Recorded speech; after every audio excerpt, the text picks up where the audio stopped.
लघुत्तम समापवर्त्य किसे कहते हैं? लघुत्तम समापवर्त्य वह छोटी से छोटी संख्या जिसमें दी गई संख्याओं का भाग पूरा पूरा जाता हो, यानी कि वह संख्या जो सबसे छोटी हो तथा जिनमें दी गई गिवन नंबर्स का भाग पूरा पूरा जाता हो। इसको और क्लियर करने के लिए हम एक उदाहरण देखते हैं।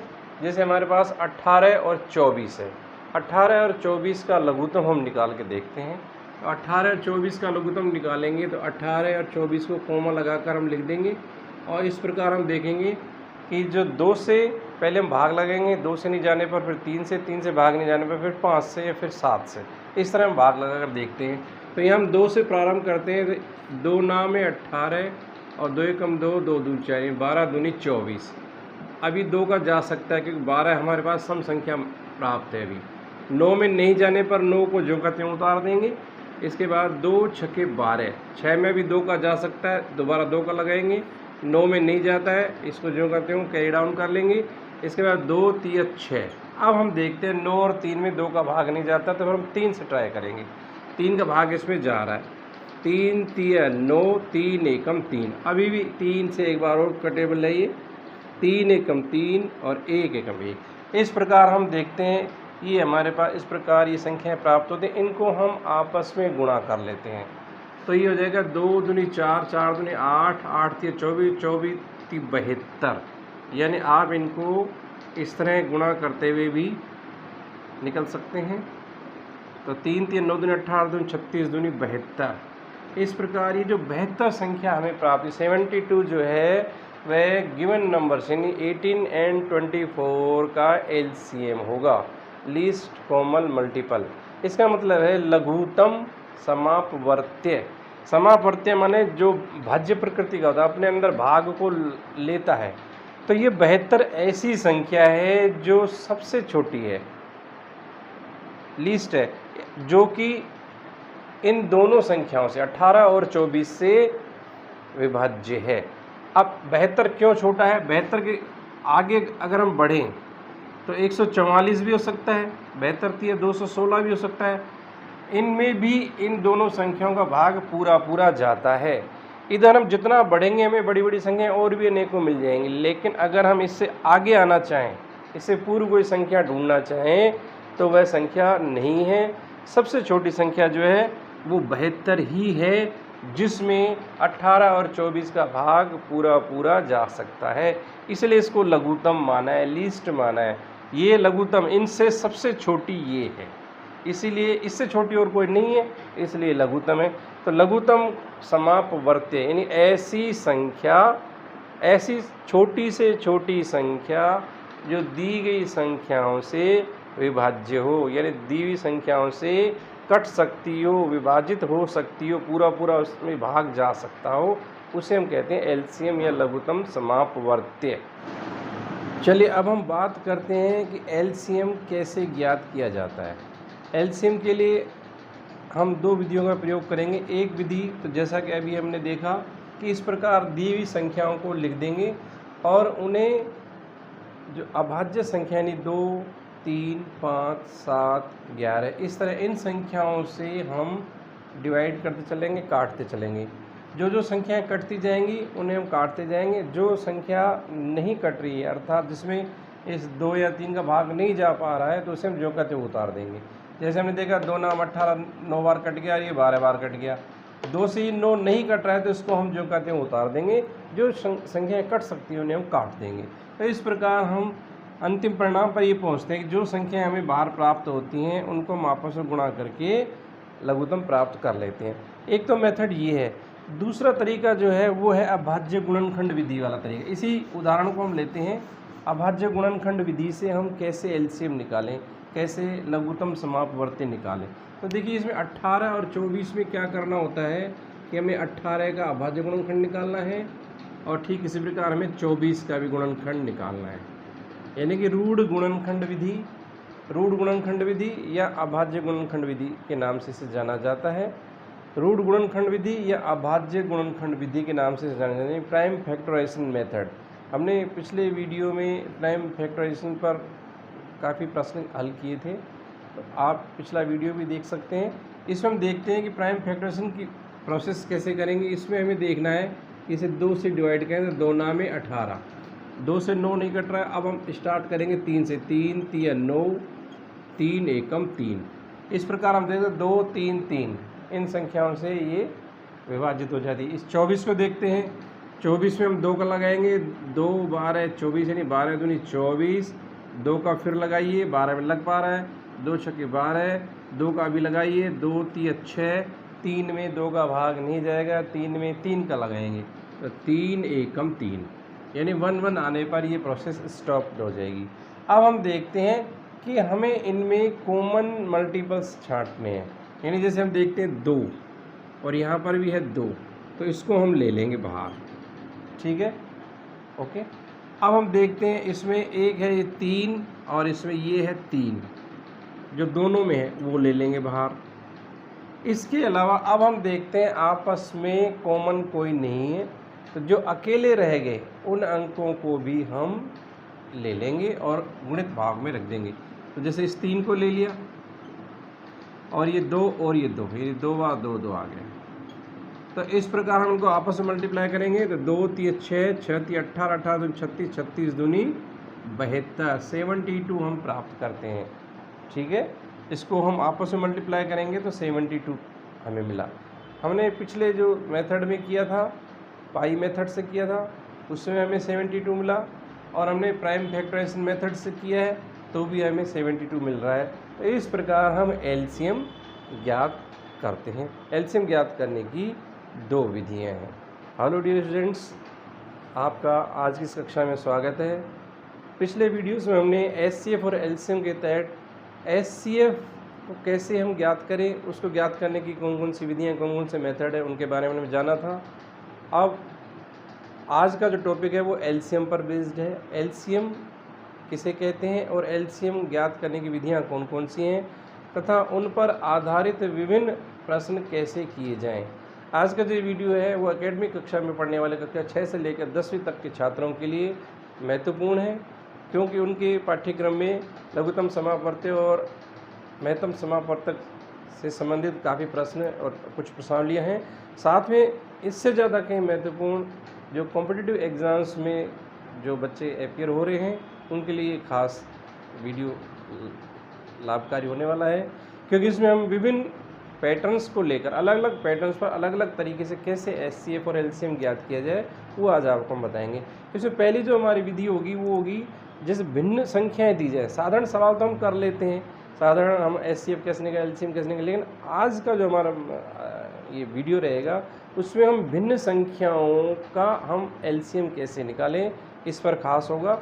दूसरा, दशमलव संख्याएं दे दी जाती हैं उन पर भी आधारित कुछ प्रश्न होंगे, और इसके अलावा बीजीय व्यंजकों पर जो अलजेब्रिक जो प्रश्न नंबर्स दिए जाते हैं उनका हम एलसीएम कैसे निकालें इस पर भी हम विचार करेंगे। साथ में कुछ विशेष एक और मैसे की हेल्प से लेसे निकालना, महत्तम समापवर्तक हमें दिया जाएगा, संख्याएं दी जाएंगी, उनसे हमें लेसे कैसे निकालें, लघुत्तम समापवर्तक कैसे ज्ञात करेंगे उस पर भी हम विचार करेंगे। तथा कुछ विशेष इसमें जो सूत्र कह लीजिए या एक कहिए कि खास प्रकार का एक पैटर्न है उस पर भी हम चर्चा करेंगे। और सबसे अंत में एक वीडियो जो आएगा समस्त जितने मैंने एचसीएफ और एलसीएम पढ़े हैं उन पर आधारित ऐसे प्रश्नों को हम हल कराएंगे जो हमारे कंपटीशन में या प्रतियोगी परीक्षाओं में हमारे लिए काफ़ी हेल्पफुल हो सकते हैं। तो आइए हम सबसे पहला हम देखते हैं कि भिन्न संख्याएं दी जाएं और उनका हमसे एलसीएम पूछा जाए तो हम कैसे ज्ञात करेंगे। एक सवाल लेते हैं, चलिए। देखिए, इस प्रकार एक संख्या दी गई है जो भिन्न रूप में है, 2/3 व 3/4 का एलसीएम ज्ञात कीजिए। इस प्रकार के प्रश्न को हल करने के लिए एक खास सूत्र है जिसमें हम लिखेंगे एलसीएम लघुत्तम समापवर्तक बराबर, इसमें क्या करेंगे, दी हुई संख्याओं में जो अंश हैं अंशों का एलसीएम निकालेंगे, अंशों का लघुत्तम समापवर्तक, लघुत्तम समापवर्तक, और हरों का महत्तम समापवर्तक। ये हमें सूत्र याद रखना होगा। ये SCF के टॉपिक में भी हमने बताया था कि यदि SCF पूछा जाता है तो हमें दिए गए समस्त अंशों का SCF ऊपर रखना पड़ेगा। नहीं, में से हम ऊपर रखेंगे और समस्त हरों का ले से नीचे रखेंगे। लेकिन अगर लघुत्तम पूछा जा रहा है तो पहले हम अंशों का लघुत्तम ऊपर रखेंगे और हरों का में से यानी महत्तम समापवर्तक नीचे रखेंगे। इस प्रकार हम दी हुई भिन्न संख्याओं का में से या ले से जो भी हमसे पूछा जाता है हम बता सकते हैं। तो देखिए आप यहाँ देखेंगे अंशों का लघुत्तम समापवर्तक, तो इस प्रकार ले से लघुत्तम LCM ले से ज्ञात करने के लिए हमें क्या करना होगा, ऊपर हमारी दो संख्याएं 2/3 और 3/4 में 2 व 3 का ले से ये हमें निकालना होगा, और नीचे 3 और 4 3 व 4 का में से महत्तम समापवर्तक, 2 व 3 का लघुत्तम समापवर्तक बटे 3 व 4 का महत्तम समापवर्तक, 2 व 3 का लघुत्तम 3 व 4 का महत्तम समापवर्तक निकालेंगे। अब इसमें देखते हैं ले से हमें मिल जाएगा, ले से बराबर 2 व 3 का लघुत्तम क्या होगा, 2 व 3 का लघुत्तम 2 तिया 6, दोनों प्राइम नंबर्स हैं और उन्हीं को गुणा करने से हमें इसका लघुत्तम मिल जाएगा। तो इन दोनों का लघुत्तम हुआ 6। अब इधर देखिए 3 व 4 का में से मतलब वह संख्या जो इन दोनों बड़ी से बड़ी संख्या जो इन दोनों को काट सकती है। तो 3 को 1 काट सकता है या 3 काट सकता है, लेकिन 3 4 को चूँकि नहीं काट सकता, लेकिन 1 3 को भी काट सकता है, 4 को भी काट सकता है। इससे बड़ी संख्या और कोई नहीं जो दोनों को विभाजित कर सकते। तो उसका आंसर आता है 1। इस प्रकार हम देखते हैं कि 6/1 यानी कि इसका मतलब हुआ 6, यानी 6 वह संख्या है जो 2/3 व 3/4 का लघुत्तम समापवर्तक होगा। इस प्रकार भिन्न संख्याएं दी जाती हैं, भिन्न संख्या में सवाल दिए जाते हैं, तो आपको ये सूत्र याद रखना होगा कि लघुत्तम निकालें, लघुत्तम बराबर अंशों का लघुत्तम, समस्त जितने भी संख्याएं दी हैं गिवन नंबर्स हैं उनके हमें अंशों का लघुत्तम ऊपर रखना है, बटे जो उन्हीं संख्याएं जो हर हैं जो डेनोमीटर्स हैं उनका हमें SCF यानी कि में से निकाल कर नीचे रखना है। आगे प्रक्रिया को करते हुए हमें अपना आंसर प्राप्त कर लेना है। तो ये इस तरह के पैटर्न पे जो सवाल हैं वो आपको करने हैं। अब अगला पैटर्न जो आता है वो दशमलव संख्याओं से संबंधित आता है। दशमलव पर आधारित कुछ सवाल करने से पूर्व इस पैटर्न पर आधारित कुछ अभ्यास के लिए, प्रैक्टिस के लिए ये प्रश्न दिए हैं, इनको आप करके देखेंगे। और एक चीज़ और इसमें समझ लीजिए कि भिन्नों का जब हम LCM निकालते हैं तो ये ज़रूरी नहीं है कि उसका आंसर भिन्न में ही प्राप्त हो, वह प्लेन नंबर भी प्राप्त हो सकता है। कोई भी प्लेन नंबर जैसे 5 है ये भी प्राप्त हो सकता, जरूरी नहीं 1/2 3/4 इसी रूप में हमें मिले, 5 भी प्राप्त हो सकता है, 7 भी प्राप्त हो सकता है जो हमें प्लेन दिखते हैं। लेकिन चूंकि इसके नीचे अगर हम 1 मान लेते हैं तो ये भिन्नात्मक हो जाता है। तो इस कन्फ्यूज़न में नहीं रहना है कि इसका आंसर कुछ इसी प्रकार या जैसे इस प्रकार हमने इसमें देखा 6 आया तो ये पूर्ण संख्या अपने आप में, बटे 1 करेंगे तो भिन्न संख्या के रूप में हमें ये दृष्टिगत होगी। तो दोनों ही तरह के आंसर आ सकते हैं। इन सवालों में जरूर देखिए। तो अभ्यास के लिए 2 प्रश्न दिए हैं, ये आपको स्वयं करने, इसका आंसर आप निकाल कर देखिए। अब हम करेंगे दशमलव पर आधारित कुछ प्रश्नों को हल। ये एक सवाल दिया है 0.6, 9.6 और 0.36, ये दशमलव संख्याएं हैं, डेसिमल में दी गई हैं। इस तरह की संख्याएं यदि हमें दी जाए तो हम उसका LCM कैसे निकालेंगे उसको देख लेते हैं। तो सबसे पहला काम हमारे होगा कि इसके दशमलव को हम रिमूव करेंगे, यानी दशमलव को हटाने की प्रक्रिया करेंगे।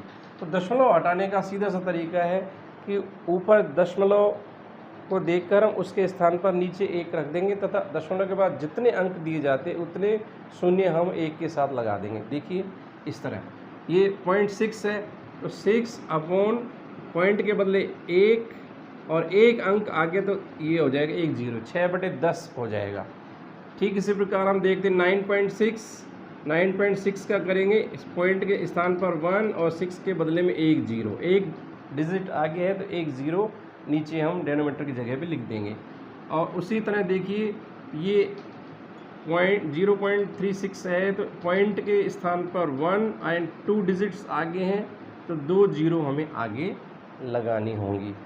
इस प्रकार हम देखते हैं नई जो भिन्न प्राप्त हुई 6/10, 96/10 और 36/100 प्राप्त होता है। अब हमें ये नीचे वाले जो हर हैं इनको भी हमें रिमूव करना है, तो हमें क्या करना होगा, इनका जो एलसीएम होता है, इनका एलसीएम हमें दिख रहा है 100 है, 100। इन सभी भिन्नों को 100 से गुणा कर देंगे, ऐसा सूचना लिख देंगे या लिखकर भी अपना सीधा काम कर सकते हैं। तो सभी को 100 से गुणा करने, सभी भिन्नों को 100 से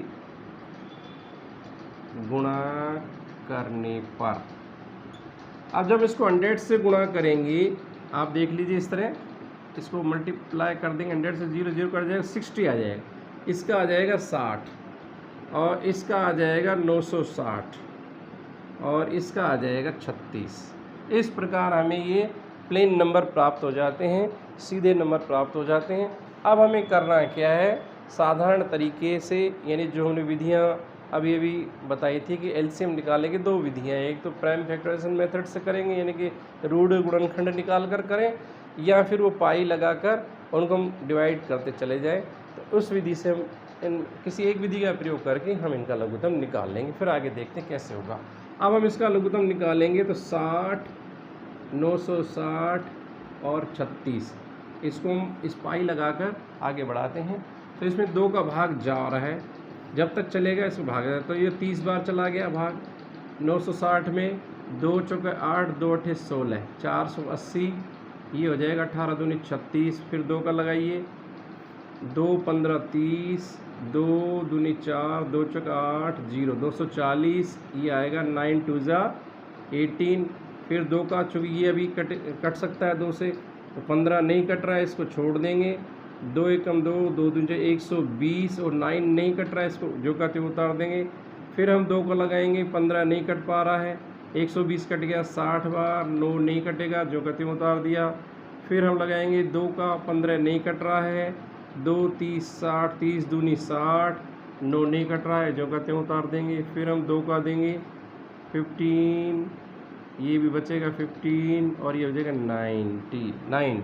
अब हम देखते हैं 2 से ये नहीं होगा, अब हम इसको 3 से लगाएंगे, 3 से करके देखते हैं। 3 5 जा 15, 3 5 जा 15, 3 3 जा 9, 3 से फिर देंगे, ये अभी 3 जिंदा है, 5 5, 3 एकम 3, अब हम लगाएंगे 5 का, 5 एकम 5, 5 एकम 5 और 1 का 1। अब इस प्रकार हमने ये जो संख्याएं प्राप्त की, इनको हम आपस में मल्टीप्लाई कर लेंगे, गुणा कर लेंगे और हम इसका एलसीएम प्राप्त कर लेंगे। तो 2 दूनी 4 दूनी 8 दूनी 16 दूनी 32 दूनी 64, 64 इनका आया 2 को गुणा करने से आपस में, और 5 थी 15 थी 45, 64 गुणा 45 करेंगे तो हमें इसका लघुत्तम मिल जाएगा, यानी 28.80 हमें ये प्राप्त हुआ।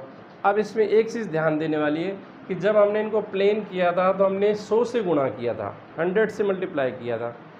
वापस अब हमें एक्चुअल आंसर लाने के लिए इसी 100 से हमें इसको डिवाइड करना होगा, यानी 2880 को हम 100 से डिवाइड करेंगे तो हमें जो मिलेगा आंसर वो मिलेगा 28.80।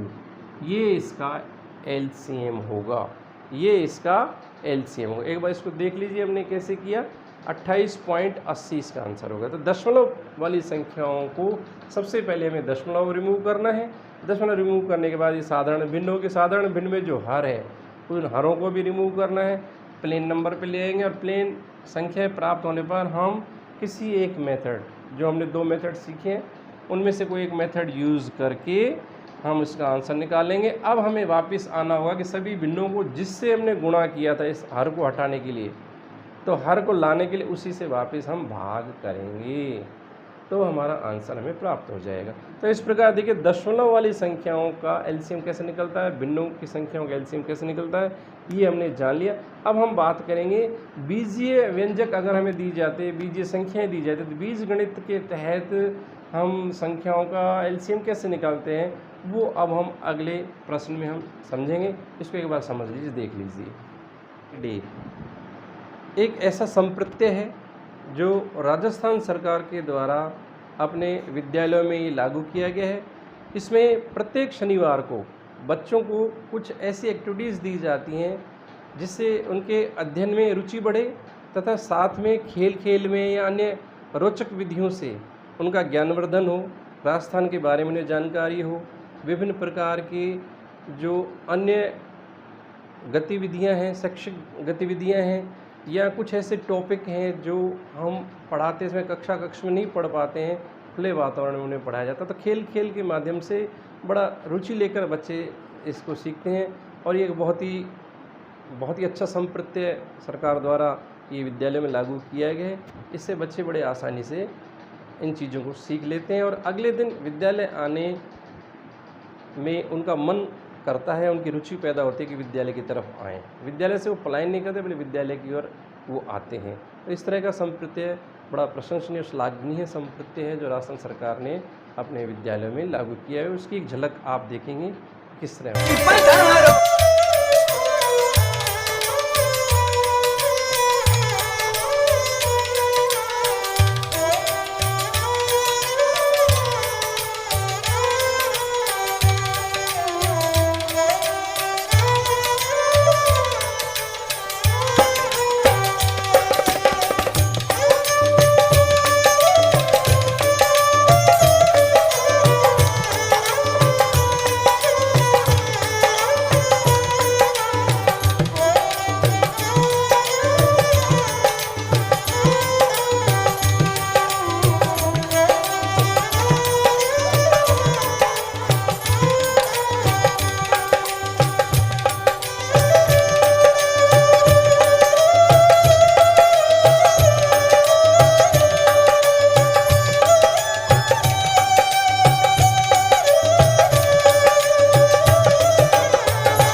बीजीय संख्याओं के लेसन निकालने से पूर्व ये दो प्रश्न आप देखेंगे, दशमलव वाले प्रश्नों पर आधारित हैं। इन प्रश्नों को आप उतार लेंगे और इन्हें स्वयं हल करके देखेंगे, इनका आंसर निकाल के देखेंगे। अब हम बात करते हैं बीजीय संख्याओं में एलसीएम कैसे निकालिए। ये सवाल दिया गया है x की power 4 y square x square y cube. ये दो संख्याएं दी गई हैं। इन संख्याओं का हम लेसे कैसे निकालते हैं वो जानेंगे। इसमें देखिए, सबसे पहले जो हमें चर दिया गया है x या y या z या a b c ए ब क ख ग, ये चर हमें दिए जाते हैं। इन चरों को हमें देखना है कि उस चर की जो हाईएस्ट पावर है वो हमें ढूंढनी पड़ती है। तो हम यहाँ देखते हैं x की सर्वोच्च घात कौन सी है। x की सर्वोच्च घात, ये हम लिख देंगे। लिखने वाला प्रश्न तो लिखेंगे नहीं, तो अवलोकन विधि से हम देख कर ही उसका आंसर निकालते हैं। ये अवलोकन मेथड से भी, अवलोकन विधि से भी हम कर सकते हैं, देख कर इसका आंसर निकालते हैं। पहला सवाल हम लिख कर लेते हैं ताकि याद रहे। x की सर्वोच्च घात जो होगी वो हम देखें, x की घात 4 है, x की घात 2, तो हमें x की घात 4 लेंगे, बड़ी वाली घात हमें लेनी होगी। फिर हम देखते हैं y चर की सर्वोच्च घात है। y में हम देखें y स्क्वायर और y क्यूब है, तो हमें y क्यूब लेना होगा। इस प्रकार हमारा जो अभीष्ट लेसे होगा, अभीष्ट लघुत्तम समापवर्त्य होगा, वो होगा x की पावर 4 y क्यूब। इस प्रकार हमें लेसे में सभी चरों को लेना है और सभी अगर कॉमन दिख रहे हैं, सभी पदों में दिख रहे हैं, सबसे हाईएस्ट जो सबसे बड़ी घात है उसे हमें लेना होगा। इस प्रकार के सवाल। एक सवाल हम और देख लेते हैं बीजीय गणित का। इस प्रकार दिए x प्लस ए का होल क्यूब दिया है, x प्लस ए की पावर नहीं दी है यानी 1 है, एंड दूसरा दिया x प्लस ए का होल स्क्वायर। यहाँ हम देखते हैं एक जैसे ही पद दिए हैं लेकिन इनके घातांकों में अंतर है। तो यहाँ हम देखते हैं x प्लस ए की सर्वोच्च घातांक कौन सी है, सर्वोच्च घातांक सर्वोच्च पावर कौन सी है, ये हमें देखना होगा। सर्वोच्च घातांक देखेंगे या क्यूब है या 1 है या 2 है, तो x प्लस ए क्यूब होल क्यूब ये हमें लेना होगा, ये इसका एलसीएम होगा। इन दी हुई संख्याओं का एलसीएम ये होगा। इस प्रकार देखते हैं। अब आगे एक सवाल हम और लेते हैं जिसमें व्यंजक दिए जाएं और उन व्यंजकों से हम एलसीएम कैसे निकालेंगे वो हम देखते हैं। देखिए x square plus 9x plus 20 और दूसरा है एक्स स्क्वायर माइनस 25। इस तरह दो व्यंजक हमें दिए गए हैं और इसका हमें एलसीएम निकालना है।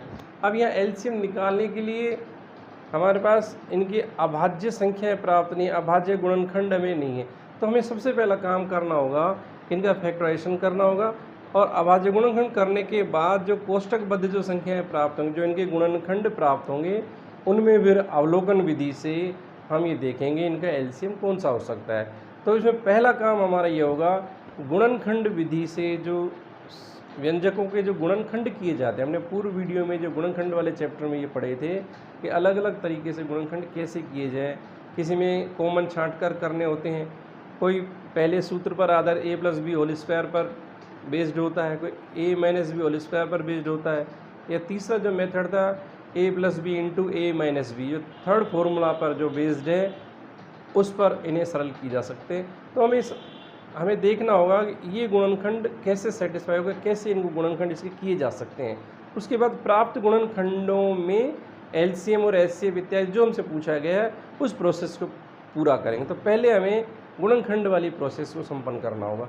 देखिए यहाँ हम देखते हैं ये त्रिपदीय यानी कि स्प्लिट मेथड से बीच वाले पद के हम दो टुकड़े 9x दिया है, 9x के ऐसे दो टुकड़े करें कि जोड़ने पर तो 9 है, उन्हीं टुकड़ों को अगर हम गुणा करें तो ये जो चर पद है अचर पद है 20, ये 20 हमें मिले। तो ऐसे दो टुकड़े करेंगे जो गुणा करने पर 20 देते हों और उन्हीं टुकड़ों को जोड़ें तो बीच वाला पद 9x को तैयार करते हो जोड़कर। तो हम यहाँ देखते हैं x स्क्वायर और ये 20 को तो हम अनटच रखेंगे।